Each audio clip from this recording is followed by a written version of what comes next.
Gloire à Jésus. La grâce et la paix de notre Seigneur Jésus est sur la vie de chaque habitant de la Riviera Palmeraie. Est sur la vie de chaque habitant qui se trouve ici. La paix de Jésus est sur la vie de chaque personne qui passe actuellement.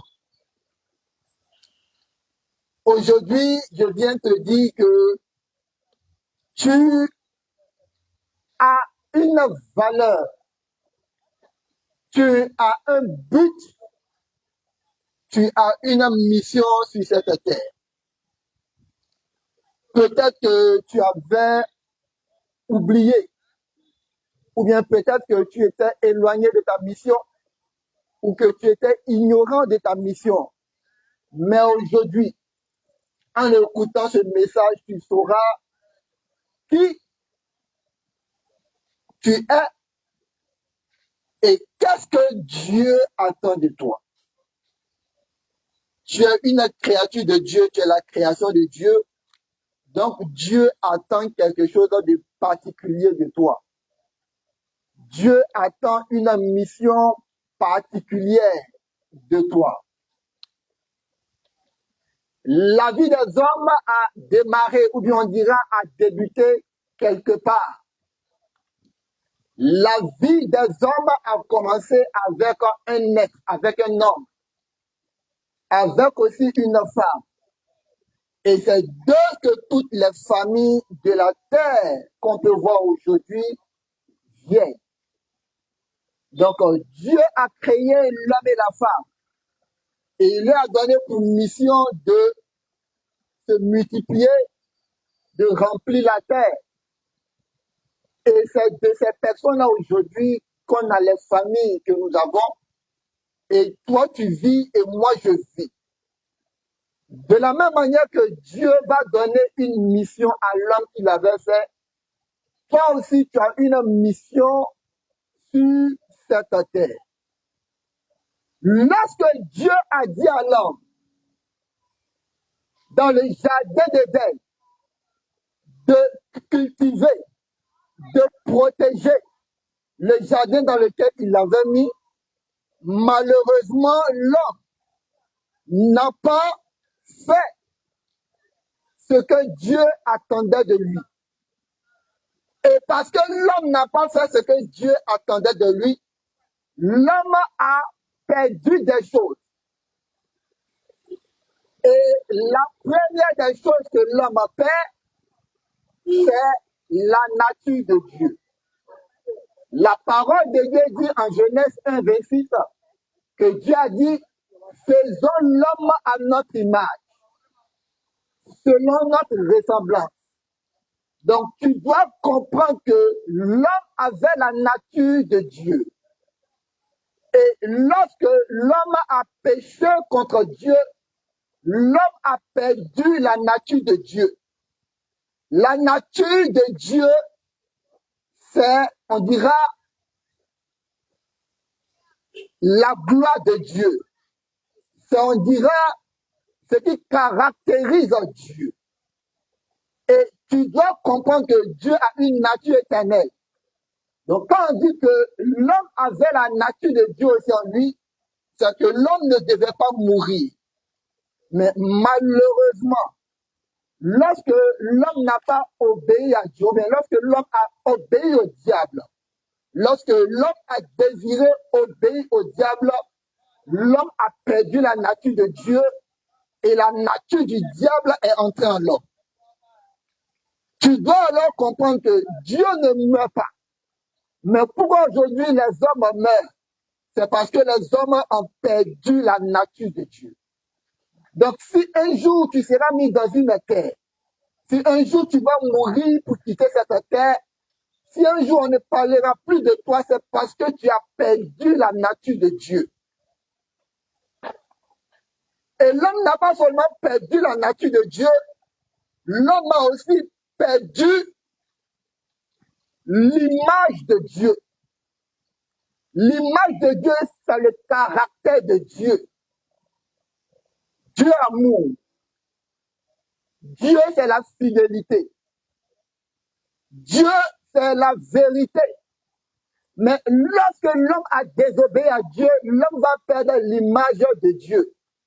C'est pourquoi aujourd'hui on voit des hommes qui trompent les femmes, des femmes qui trompent les hommes. Pourquoi?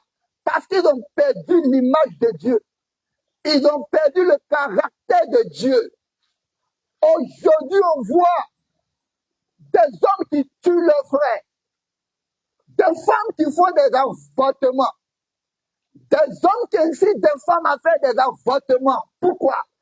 Parce qu'ils n'ont plus le caractère de Dieu en eux. Ils n'ont plus l'amour de Dieu en eux. Donc, lorsque le diable a fait que l'homme a péché contre Dieu, l'homme va perdre non seulement la nature de Dieu, mais l'homme aussi va perdre aussi l'image de Dieu, le caractère de Dieu. Les gens peuvent nous dire, mais si Dieu existe, pourquoi est-ce qu'il y a les guerres? Pourquoi est-ce qu'il y a des pauvres? Pourquoi est-ce qu'il y a ça ou ça? C'est parce que l'homme a perdu le caractère de Dieu. Donc l'homme n'a plus d'amour dans son cœur.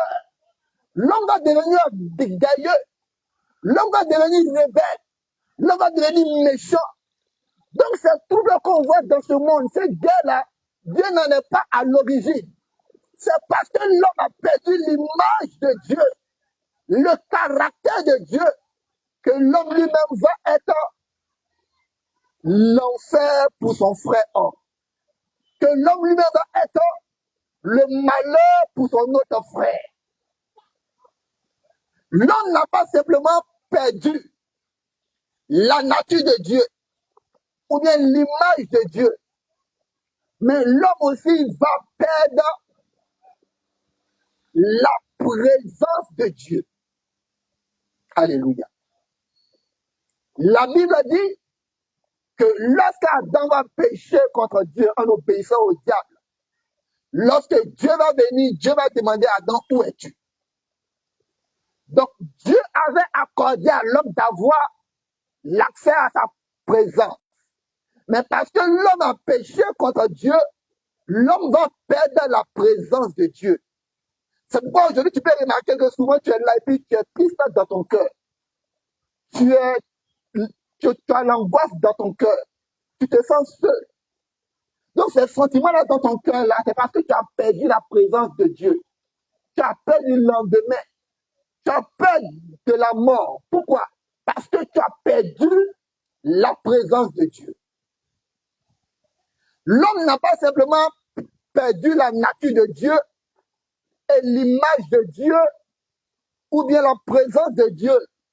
L'homme va perdre aussi l'autorité que Dieu lui avait donnée. L'homme devait dominer sur tout ce qu'on voit. L'homme devait dominer sur la maladie. L'homme devait dominer sur la sorcellerie. L'homme devait dominer sur tout ce qu'on voit. Mais parce que l'homme a perdu l'autorité que Dieu lui avait conférée, aujourd'hui, même un microbe peut réduire la vie d'un homme. Même un microbe peut finir avec un homme. Pourquoi? Parce que l'homme a perdu l'autorité que Dieu lui a donnée. Et tu dois comprendre que parce que l'homme avait perdu la nature que Dieu lui avait donnée, le caractère de Dieu, la présence de Dieu, l'autorité de Dieu, Dieu va envoyer Jésus-Christ de Nazareth. Jésus est le plan de Dieu pour que l'homme puisse retrouver la nature de Dieu qu'il avait en lui, l'autorité de Dieu qu'il avait en lui, la vie de Dieu qu'il avait en lui, la présence de Dieu qu'il avait en lui. Alléluia. La cinquième des choses et la plus importante que l'homme va perdre, c'est la vie de Dieu. L'homme ne devait pas mourir. L'homme devait vivre éternellement. Mais puisque l'homme a péché contre Dieu, l'homme va perdre la vie de Dieu. Et Dieu va dire à l'homme que Et maintenant, tu vas retourner à la poussière. L'homme qui ne devait pas mourir, l'homme qui devait avoir la vie de Dieu en lui, l'homme qui devait vivre éternellement avec Dieu, va perdre la vie de Dieu, va perdre la véritable vie. Et la vie de l'homme va commencer à se réduire. C'est pourquoi aujourd'hui, tu vas remarquer que peu importe la vie qui est en toi, l'étape de la mort est un passage qui est obligé. Alléluia. Cette mort, ou bien la perte de la vie, qui va entrer dans la vie de l'homme. Parce que l'homme peut perdre la vie corporelle, mais aussi perdre aussi la vie de son âme. Parce que le péché qui est venu dans la vie de l'homme n'avait pas seulement pour but d'éteindre la vie du corps de l'homme, ou bien la vie physique de l'homme. Mais ce péché-là, cette rébellion contre Dieu-là, en tout cas, avait pour but de aussi détruire la vie spirituelle de l'homme. De aussi en finir avec la vie éternelle que l'homme avait. Donc, tu dois comprendre que là où tu es, il y a des choses que tu n'as plus. Tu n'as plus la vie de Dieu. La nature de Dieu aussi, tu ne l'as plus. L'autorité de Dieu aussi, tu ne l'as plus. La présence de Dieu aussi, tu ne l'as plus. Et si tu restes dans cet état et que tu meurs, tu seras éternellement éloigné de Dieu. Mais Dieu, dans son amour infini, pour que l'homme puisse retrouver ce que le diable lui a pris, va envoyer Jésus-Christ de Nazareth. Donc, Jésus-Christ, Jésus est le plan de Dieu pour toi, pour que tu puisses retrouver la vie de Dieu que tu as perdu en réalité. Alléluia. Le péché de ta vie a pour but de te faire perdre la vie de Dieu et de te faire perdre ton âme. C'est ça le but du péché dans la vie d'un homme. Lorsque tu vois ces plaisirs de ce monde, ces plaisirs de ce monde qui te tiennent à temps, tu dois comprendre que derrière ces plaisirs-là sont déconnectés de Dieu et ces plaisirs-là ont pour mission de te faire perdre la vie que Dieu te réserve. Alléluia. La vie que Dieu nous réserve, c'est non seulement la vie du corps que nous avons, mais aussi la vie éternelle après notre mort. Parce que, comme l'homme a péché contre Dieu, et que l'homme est maintenant condamné à la mort, Dieu veut alors que l'homme ne perde pas son âme. Parce que tu dois comprendre qu'en réalité, il y a trois types de vie. Il y a la vie de la chair. La vie de la chair, c'est cette vie-là où tu vois ton pied, ton bras, ou ton nez. Mais en plus de la vie de la chair, il y a aussi la vie de l'esprit. Amen. Mais en plus de la vie de l'esprit que tu as, il y a aussi la vie de l'âme. Amen. La Bible dit en Genèse 2:8 que Dieu a mis son esprit en l'homme. Donc il y a la vie de l'esprit en toi. Mais en plus de cela, la Bible dit que Dieu a ainsi. La Bible dit que l'homme devient un être vivant. Donc, Dieu t'a donné seulement son esprit, mais il t'a aussi insufflé aussi un souffle. Ce souffle-là, c'est ce qui anime ton âme. Et tu dois comprendre que le diable est venu atteindre la vie corporelle de l'homme. Donc maintenant, l'homme est condamné à la mort. Mais tu dois comprendre qu'il n'y a pas seulement la mort du corps, mais il y a aussi la mort de l'âme. La mort de l'âme, c'est la séparation éternelle avec Dieu. Certes, Le diable a trompé l'homme pour que l'homme puisse perdre la vie de son corps. Mais Dieu va mettre en place un plan pour que l'homme puisse rattraper cette vie-là. Pour que cette mort qui avait atteint le corps de l'homme n'atteint pas aussi son âme. Et Jésus-Christ a été envoyé par Dieu pour te réconcilier avec Dieu. Jésus a été envoyé par Dieu pour redonner la vie à ton âme. Tu dois comprendre que le diable a su que la meilleure manière d'atteindre l'âme de l'homme, c'était de faire pécher l'homme. Parce que lorsque tu pêches, ton âme est atteinte. Lorsque quelqu'un vole, lorsque quelqu'un ment, son âme est dans la culpabilité. Donc le diable sait que lorsqu'il te fait pécher, lorsqu'il met le mal dans ta vie, ça va atteindre aussi ton âme. Donc le diable est venu tromper l'homme pour que par ce que l'homme va faire, son âme aussi puisse être déconnectée de Dieu. Tu dois comprendre les plans du diable dans ta vie. Lorsque le diable vient te proposer peut-être la cigarette, ou bien quand le diable te propose la drogue, c'est parce que quelque part, il veut détruire ton âme. Il veut tenir ton âme en captivité. Il veut mettre tes pensées, tes émotions, tes sentiments dans une prison. Alléluia. On ne voit pas l'âme. Mais la meilleure manière de polluer l'âme, c'est par les actions que l'on mène qui ne sont pas bonnes.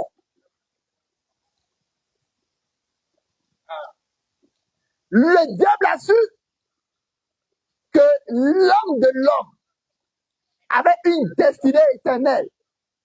Donc, il est venu mettre la corruption dans la vie de l'homme pour que l'âme de l'homme soit, on dira, déconnectée de Dieu. Mais Jésus-Christ est venu te réconcilier avec Dieu. Comment est-ce que Jésus-Christ arrive à te réconcilier avec Dieu? Tu dois comprendre que l'âme de toute chair est dans le sang. L'âme d'un homme est dans le sang. La parole de Dieu dit que la vie de toute chair est dans le sang. Donc, parce que l'âme de l'homme est dans le sang, toutes les actions que tu fais dans ton corps s'inscrivent dans ton âme. C'est pourquoi lorsque tu fais quelque chose de mal, tu te sens triste dans ton corps. Parce que ça s'inscrit dans ton âme. Donc, toutes les actions de l'homme que l'homme peut faire s'inscrivent dans son âme. Laisse une trace dans son âme. Fouille son âme. Et parce que Dieu sait que les âmes des hommes sont impures devant lui, parce qu'il sait que l'âme de l'homme est polluée, que l'âme de l'homme sera déconnectée de lui, Dieu va envoyer alors son fils. Et lorsque son fils vient, son fils ne meurt pas de n'importe quelle mort. Il meurt de la mort de la croix. Il meurt d'une mort où son sang aussi coule. Alléluia. Et lorsque le sang de Jésus coule, ce sang-là coule pour tout le monde. Et lorsque le sang de Jésus coule, toi qui crois en Jésus, l'âme de ta vie entre dans le sang de Jésus et ton âme devient pure. Alléluia. Jésus est le Fils de Dieu. Et beaucoup d'hommes ne comprennent pas comment est-ce qu'on peut dire que Jésus est le Fils de Dieu. Regardez, lorsque on regarde dans la biologie, il y a des êtres que l'on appelle, il y a des êtres qui n'ont pas besoin, on dira, de relations pour se multiplier. Il y a des êtres qui ont la capacité de se multiplier sans qu'il y ait de relation. Donc, lorsqu'on dit que Jésus-Christ est le Fils de Dieu, Jésus est simplement la dimension de Dieu pour réconcilier l'homme, en tout cas avec lui. Parce que lorsque tu pêches, tes péchés s'inscrivent dans ton âme et l'âme est dans ton sang. Donc, il fallait que le plan parfait de Dieu vienne dans une forme humaine pour que lorsque son sang serait répandu, tous ceux qui croient en lui, là, leur âme soit pardonnée. Parce que l'âme de toute chair est dans le sang. Quand Jésus est venu, aucun péché n'a été trouvé en lui. Donc, lorsque Jésus-Christ meurt, il devient le sacrifice parfait pour réconcilier les hommes avec lui. Et quand Jésus-Christ vient sur la terre, tout ce que l'homme avait perdu, tout ce que les diables avaient volé dans la vie de l'homme, Jésus-Christ vient pour redonner cela à l'homme. En Jésus, l'homme reçoit à nouveau la nature de Dieu. C'est pourquoi la Bible dit en Jean 3,16, car Dieu a tant aimé le monde qu'il a donné son Fils unique, afin que quiconque croit en lui ne périsse point, mais qu'il ait la vie éternelle. Retenez ce mot, la vie éternelle. La vie éternelle, là, c'est la nature de Dieu. Je t'ai dit que l'homme avait perdu la nature de Dieu. Dieu ne meurt pas. Donc, quand Jésus-Christ vient mourir pour nous, nous avons la capacité de retrouver à nouveau la nature de Dieu. Donc, si tu n'acceptes pas Jésus-Christ de Nazareth, tu ne peux pas avoir la nature de Dieu. Tu ne peux pas avoir la vie éternelle en toi. Donc, lorsque tu meurs, c'est la mort éternelle que tu vas expérimenter. Et la Bible dit que la mort éternelle se vit dans un endroit qu'on appelle l'étang de feu. Ceux qui vont vivre la mort éternelle seront dans un endroit de peur, un endroit de souffrance. Ils seront dans un feu. Donc, quand Jésus-Christ vient, il vient pour nous redonner la nature de Dieu, la vie éternelle. Donc, lorsque tu es en Jésus, tu as l'assurance que même après la mort, tu auras la vie éternelle auprès de Dieu. Tu ne seras pas dans un endroit de souffrance, mais dans un endroit de paix auprès de Dieu. Il n'y a qu'en Jésus-Christ seul qu'on a la capacité de retrouver à nouveau la nature de Dieu. Aucune religion ne donne la vie éternelle. Aucune religion ne donne la vie éternelle. Il n'y a que Jésus-Christ seul qui donne la vie éternelle. Il n'y a que Jésus-Christ seul qui donne la nature de Dieu à tout homme. Jésus n'a pas seulement donné la nature de Dieu aux hommes, il a aussi donné l'image de Dieu aux hommes. Il a donné le caractère de Dieu aux hommes. C'est pourquoi la Bible a dit, à tous ceux qui l'ont reçu, il a donné le pouvoir de devenir enfant de Dieu. Donc, lorsque tu reçois Jésus, le caractère de Dieu peut entrer en toi. Peut-être que tu es là, tu mens, tu fumes, c'est toi qui vas chez les prostituées, qui n'est pas honnête. Mais quand tu reçois Jésus là, il te communique l'image de Dieu, le caractère de Dieu.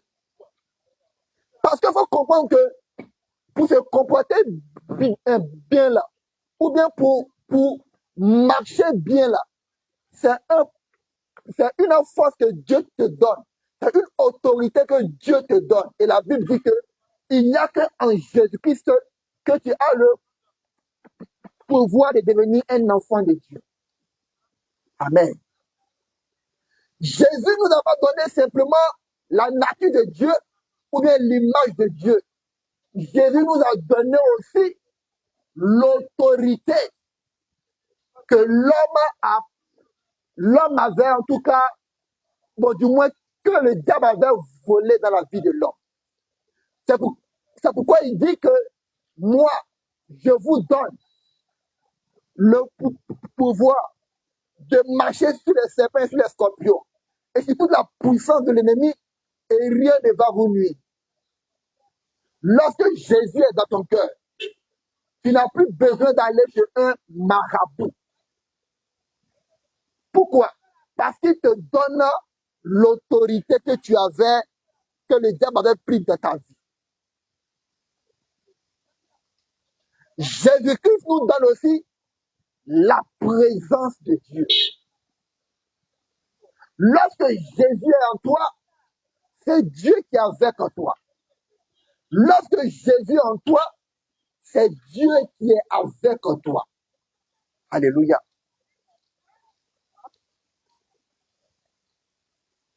Jésus est Dieu. Et il est venu te réconcilier avec Dieu. Et tu dois le recevoir dans ton cœur. Et si tu le reçois dans ton cœur, la vie éternelle sera pour toi. Si tu ne reçois pas Jésus-Christ dans ton cœur, il y a un danger qui te guette. Pourquoi? Parce que tu ne connais pas le jour de ta mort. Et si tu meurs éloigné de Jésus, il y a le danger de la mort éternelle qui te guette. La mort éternelle se passe dans un endroit, dans un étang de feu. Je ne pense pas qu'ici, là, quelqu'un peut mettre son doigt dans le feu pendant 2 minutes. Si tu ne peux pas mettre ton doigt dans le feu pendant 2 minutes, comment tu peux alors vivre toute une éternité dans un lac de feu? Frère, donne ta vie à Jésus. Donne ta vie à Jésus. Parce que ce que tu ne sais pas en réalité, c'est que tout ce que tu es en train de faire là, ça te conduira vers la mort. Tout ce que tu fais là te conduira vers la mort. Dieu est saint. Dieu ne meurt pas. Mais pourquoi est-ce que toi, tu es dans un corps qui va un jour mourir? C'est dire que la vie que tu mènes n'est pas agréable à Dieu. Dieu est saint. Pourquoi est-ce que alors tu mets la cigarette dans ton corps? Pourquoi tu mets la drogue dans ton corps? Pourquoi tu couches avec beaucoup de femmes? C'est dire que si tu vis une pareille vie-là, tu es sur le chemin du lac de feu. Mais tu n'arrives pas à arrêter la cigarette, ou bien la drogue, ou bien la masturbation, ou bien le fait de coucher avec les femmes. Pourquoi? Parce que tu n'as pas la vie de Dieu en toi. C'est la vie de Dieu en toi qui peut te rendre saint. C'est la vie de Dieu en toi qui peut te donner l'autorité sur les vices de ce monde. Donc, là où tu es là, tu es comme un mort. Tu fais les choses qui ne sont pas bonnes, mais tu ne peux pas arrêter. Donc, la solution, c'est de donner ta vie à Jésus, qui vient en toi et qui te communique la vie de Dieu. Et cette vie-là va te transformer. C'est pourquoi Jésus-Christ ne vient pas pour que tu te culpabilises. Mais Jésus-Christ vient pour que tu sois conscient de ce que c'est lui qui est capable de te transformer. Et lorsque tu le laisses entrer dans ta vie et qu'il fait le travail dans ta vie, Tu peux te soumettre maintenant à la volonté de Dieu. C'est pourquoi Jésus-Christ est venu pour ceux qui sont malades. Jésus est venu pour ceux qui pêchent. Jésus est venu pour ceux qui sont sous le poids de la drogue. Parce que lorsque tu le reçois dans ton cœur, il va commencer à te transformer. Il va commencer à te changer. Et tu vas maintenant vivre une vie qui est agréable à Dieu. Alléluia.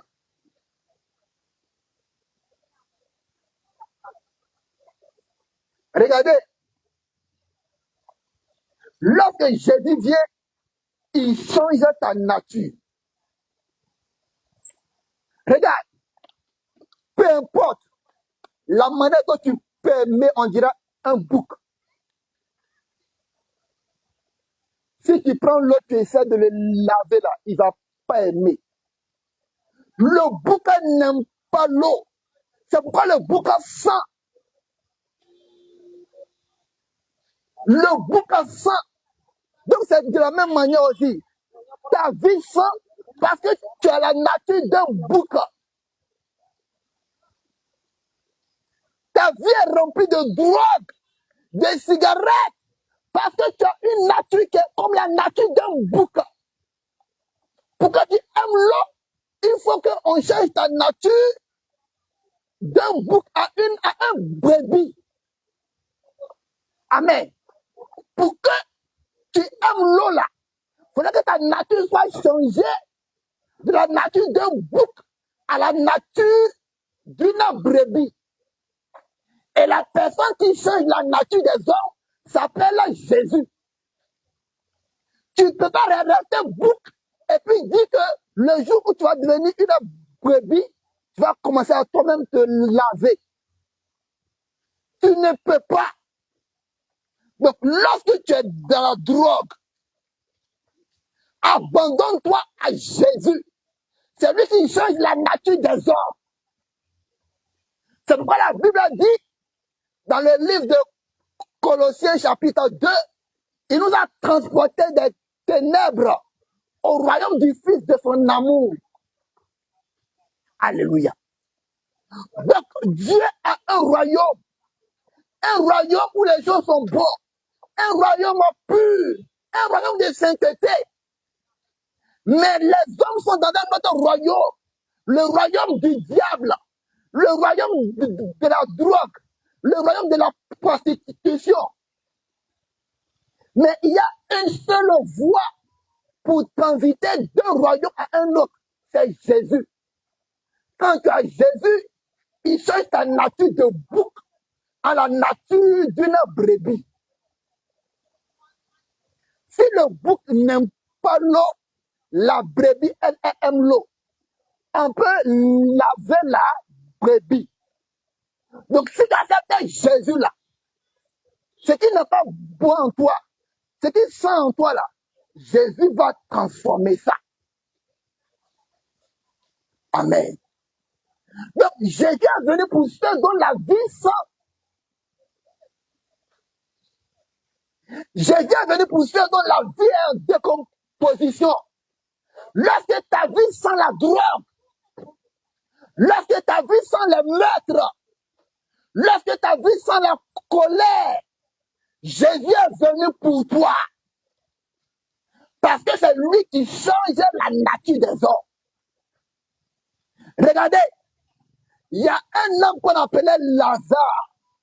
Quand Lazare était encore en vie, Jésus n'est pas venu pour lui. Mais quand Lazare est mort, et que Lazare commençait à sentir là, c'est là que Jésus-Christ est venu pour lui. Là où tu dis que ta vie là, tu as fait trop de mal là, c'est là que Jésus-Christ même t'aime même. Là où tu dis, moi là, j'ai trop fait d'avortement, c'est là que Jésus-Christ même veut te prendre pour changer ta vie. Parce que Dieu t'a tant aimé. Et à cause de toi, il va envoyer Jésus pour te sauver. Alléluia. Je ne sais pas combien de fois ta vie sent. Peut-être que ta ta vie sans Dieu voit. Ta vie peut sentir comme à Dieu voit. Mais si tu restes à Jésus là, il va changer l'odeur de ta vie. Alléluia. Ta vie peut sentir à Dieu voit. Mais si tu reçois Jésus, il va changer l'odeur de ta vie. Amen. Et la Bible dit que nous répandons en tout lieu l'odeur de Christ. L'odeur de Christ, c'est l'odeur de l'amour de Dieu pour toi. L'odeur de Christ, c'est l'odeur de la réconciliation que Dieu t'accorde en lui. Jésus-Christ t'aime. Viens à lui aujourd'hui et tu seras sauvé. Alléluia. Cette parole que j'annonce là, c'est peut-être pour 25% de personnes qui m'entendent. Donc 25% de le quart des personnes qui m'entendent ce soir. Parce que la Bible a dit qu'il y a 4 formes de terre.